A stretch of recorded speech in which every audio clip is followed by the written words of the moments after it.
Hello everyone, welcome back to C A zoo tales. तो आज हम देख रहे हैं फोर्थ पार्ट ऑफ एस 210, जिसमें हम देखेंगे how the actual engagement letter should look like. But before that हमारा जो रिचुअल है वो फॉलो करते 2 मिनट का है ना। You will pause the video for 2 minutes and remember all the concept covered in the previous videos and no cheating उसमें। ठीक है, मैं एक बार आपको याद दिला देती हूँ प्रीवियस वीडियोज में हमने क्या क्या कवर किया था। It was the pre conditions of an audit, फिर देखा था एक्सेप्टेबिलिटी ऑफ एफआरएफ कैसे डिटरमाइन करते हैं। अगर वो एफआरएफ अनएक्सेप्टेबल है बट प्रिस्क्राइब्ड बाय लॉ है तो फिर क्या करना है ऑडिटर को। अगर लिमिटेशन ऑन स्कोप है तो ऑडिटर को क्या एक्शंस लेने हैं। Then if there are change in terms, है ना। फिर हमने देखे थे एंगेजमेंट लेटर के कंटेंट्स, जिसमें हमने देखा था एक फर्नीचर शॉप का एग्जाम्पल, राइट। उससे हमने याद किया था वो सारे कंटेंट्स को, राइट। तो चलो पॉज करो video, no cheating, okay. Yes, done. Okay, so let's move further with the example of engagement letter and let's see जो contents हमने देखे थे वही उसमें present है क्या। Okay, so this is the example of engagement letter, जिसमें मैं पूरा नहीं पढ़ने वाली, आप चाहे तो आप पॉज करके वो कंटेंट सारे पढ़ सकते हो। मैंने हाईलाइट करके रखे हैं जो भी मेन कंटेंट है उसमें, जो हमने देखे थे लास्ट वीडियोस में, है ना। तो वही पढ़ेंगे अब इस वीडियो में, नहीं तो बहुत लंबा हो जाएगा video and you will get bored, right. तो पहले तो वही है, एड्रेस किया है to the board of directors of your company, then उसका एड्रेस लिखा है एंड बाद में लिखे है मेन अपना जो था objective and scope of the audit, है ना। उसको इलेबोरेट भी करना है, राइट। डिटेल कंटेंट्स में देखा था कि elaboration of scope and objective भी था, तो इन्होंने इलेबोरेट किया है पूरा। लाइक ऑब्जेक्टिव क्या है अपना, expressing an opinion, give a true and fair view, right. Then यहाँ पे आईएफसी का भी एक पार्ट मैंने हाईलाइट करके रखा है, मतलब जहाँ पे भी आईएफसी एप्लीकेबल है रिपोर्टिंग, जैसे लिस्टेड कंपनीज में होता है ऑडिटर ने रिपोर्ट करना पड़ता है ना। तो ये मैंने हाईलाइट करके रखा है यहाँ पे, but it is applicable only for the IFC reporting, right. तो ये भी मेंशन करना है ऑब्जेक्टिव एंड स्कोप में। फिर ऑब्जेक्टिव क्या है अपना, और एक रीजनेबल अश्योरेंस देना है whether the financial statements as a whole are free from material misstatements whether due to fraud और error and to issue the auditor's report, right. तो वो है, फिर उन्होंने रीजनेबल एश्योरेंस के बारे में भी थोड़ा सा बताया गया है। यस, तो ये इलेबोरेशन हो गया। अब नेक्स्ट क्या देखा था, रिस्पॉन्सिबिलिटीज देखे थे, राइट। ऑडिटर के थे एंड मैनेजमेंट के भी थे। तो ऑडिटर के रिस्पॉन्सिबिलिटीज इन्होंने लिखे हुए हैं पूरे, ये सारे आप पढ़ लो एक बार सारे, है ना। जैसे कि risk of material misstatements identify करना है, देन गोइंग कंसर्न के ऊपर हमें रिपोर्ट करना है, राइट।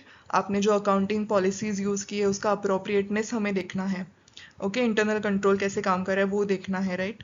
ये सारे ऑडिटर के रिस्पॉन्सिबिलिटीज उन्होंने लिखे हैं। एंड देन आईएफसी के रिगार्डिंग भी कुछ चीज़ें उन्होंने मेंशन की है, राइट। रिस्पॉन्सिबिलिटीज ऑफ ऑडिटर में अब हमने वो भी देखा था ना। रिस्पॉन्सिबिलिटी एक था कि जैसे फर्नीचर इंडस्ट्री का आपको नॉलेज नहीं है तो आपके बताने में कोई इनहेरेंट लिमिटेशंस रहेंगे, है ना, कुछ चीज़ें आपकी छूट जाएंगी। तो सिमिलरली ऑडिटर की भी मटेरियल मिसस्टेटमेंट कुछ छूट सकती है due to inherent limitations of audit. So यहाँ पे वही मेंशन किया है उन्होंने, because of inherent limitation of an audit including the possibility of collusion, there is an unavoidable risk that material misstatements due to fraud or error may occur and may not be detected, right। Similarly इन्होंने IFC का para follow कर रहा है, okay. Yes, auditor के responsibilities इन्होंने mention किए पूरे। Then वहाँ पे और भी थे, जैसे कि की ऑडिट मैटर्स भी हमें बताने हैं ना, वो भी आप मेंशन कर सकते हो एंगेजमेंट लेटर में, right. Then what is the next para, it is responsibilities of the management. Auditor के हो गए, अभी मैनेजमेंट के आ गए। तो मैनेजमेंट की मेन रिस्पॉन्सिबिलिटी क्या होती है, preparation of financial statements as per applicable financial reporting framework, तो वही यहाँ पे लिखा हुआ है। और भी ज़्यादा कुछ आप लिख सकते हो, है ना। जैसे कि कंप्लायंस आपको करना है 2013 मतलब कंपनीज एक्ट के साथ, राइट। फिर मेंटेनेंस ऑफ अकाउंट्स, आपको प्रॉपरली रखने हैं अकाउंट्स आपके, है ना। तो ये तो मेन हो गई preparation of financial statements as per AFRF। और आगे भी बहुत सारी इन्होंने रिस्पॉन्सिबिलिटीज मेंशन की है, आप एक बार पढ़ सकते हो वीडियो पॉज करके, राइट। फिर एक और क्या बताया है, identifying and informing us of the financial transactions और matters that may have any adverse effect on the functioning of the company, right. वो भी मैनेजमेंट ने आपको बताना है। फिर आगे क्या है, हाईलाइटेड पार्ट देखो, टू प्रोवाइड अस, मतलब ऑडिटर को प्रोवाइड करना हमने देखा था, है ना। प्री कंडीशंस में देखा था हमने कि ऑडिटर को प्रोवाइड क्या क्या करना है मैनेजमेंट ने, all the information which is relevant to the preparation and presentation of the financial statements, right। और क्या देखा था? Additional information that auditor may request, right? All the information, additional information, and unrestricted access to persons within the company from whom we deem it necessary to obtain the audit evidence, है ना? जैसे inquiry का हमें पूरा access देना है, right? फिर क्या देखा था हमने कि रिटर्न रिप्रेजेंटेशन देना है मैनेजमेंट ने, है ना? तो यहाँ पे वही लिखा है, we will request from the management written confirmation concerning representations made to us in connection with our audit, right? तो रिटर्न रिप्रेजेंटेशन का भी मेंशन किया हुआ है यहाँ पे. देन हमने बोला था उसको कि हमारे घर वाले आके देखेंगे ये फर्नीचर जो भी है, तो पीयर रिव्यू हो सकता है ना? पीयर रिव्यू और क्वालिटी रिव्यू, इसका भी रेफरेंस यहाँ पे हमारा आ गया एंगेजमेंट लेटर में. Okay, then working papers during the course of a peer review, और मतलब वर्किंग पेपर्स हमें देने पड़ सकते हैं ना, तो वो भी हमने बताया था.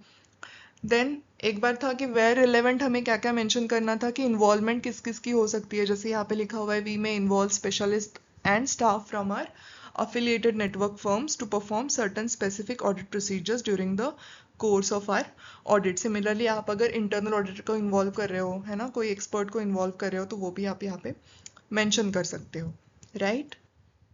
फिर हमने बोला था ना कि draft of annual report, draft of financial statements है ना, वो हमें देना है आपको. तो सिमिलरली यहाँ पे भी लिखा है, we request you to provide to us a draft of annual report containing the audited financial statements so as to enable us to read the same and communicate material inconsistencies, right? फिर क्या है, other relevant information में fees discuss करनी है, तो वो यहाँ पे डिस्कस की गई है, fee arrangements, billing and other specific terms, right? बाद में क्या है, lastly please sign and return the attached copy of this letter to indicate your acknowledgement, है ना? हमने वो भी देखा था कि एक्नॉलेज करना चाहिए मैनेजमेंट ने that they have received the engagement letter, right? And then signatures आती है सारी, designation, name of the firm and all, date, place, ये सब मेंशन करना पड़ता है, राइट? तो फिर ऑडिट कमिटी को ये एंगेजमेंट लेटर जा रहा है. Okay, so this was an example of the engagement letter. If you are doing your articleship और working in any audit domain, तो आप भी वहाँ पे एक्चुअल एंगेजमेंट लेटर देख सकते हो, राइट? अपनी फर्म में, तो आपको पता चलेगा कि इसके प्रैक्टिकल इम्प्लीकेशंस भी है ऐसे 210 के.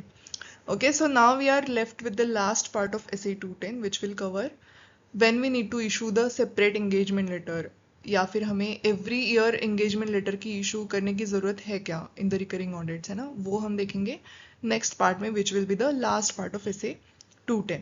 So thank you so much for staying with me till the end, and see you in the next video. Till then, bye bye.